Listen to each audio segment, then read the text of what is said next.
দাজ্জাল যখন তার ক্ষমতা চূড়ায় থাকবে, মানুষ ভাববে তাকে ধ্বংস করা যেন অসম্ভব। ঠিক সেই সময় ফজরে আজান হবে, দাজ্জালের বাহিনী প্রস্তুত থাকবে, আর তখনই ঘটবে পৃথিবীর সবচেয়ে বিস্ময়কর মুজেজা।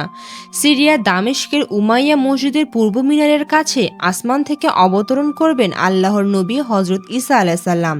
তাকে দেখে ইমাম মাহাদি ইমামতের দায়িত্ব দিতে চাইবেন, কিন্তু হজরত ঈসা আলাইসাল্লাম নিজেই ইমাম মাহাদিকে নামাজ পড়াতে বলবেন। এরপর শুরু হবে দাজ্জালের শেষ অধ্যায়।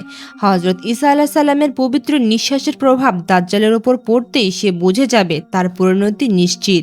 সে পালাতে থাকবে, কিন্তু হজরত ঈসা আলাইসাল্লাম তাকে লুত শহরের ফটকে পাকড়াও করবেন এবং সেখানে দাজ্জালের সমাপ্তি ঘটবে। দাজ্জালের মৃত্যুর পর পৃথিবীতে নেমে আসবে শান্তি ও ন্যায়। মানুষের মধ্যে হিংসা বিদ্বেষ থাকবে না, সচ্ছলতা এত বেড়ে যাবে যে জাকাত গ্রহণ করার মতো কাউকে খুঁজে পাওয়া যাবে না। হজরত ঈসা আলাইসাল্লাম পৃথিবীতে কিছু সময় জীবন যাপন করবেন, অবশেষে তার ইন্তেকালের পর তাকে মদিনা দাফন করা হবে। ভিডিওটি ভালো লাগলে কমেন্টে লিখুন সুবহানাল্লাহ।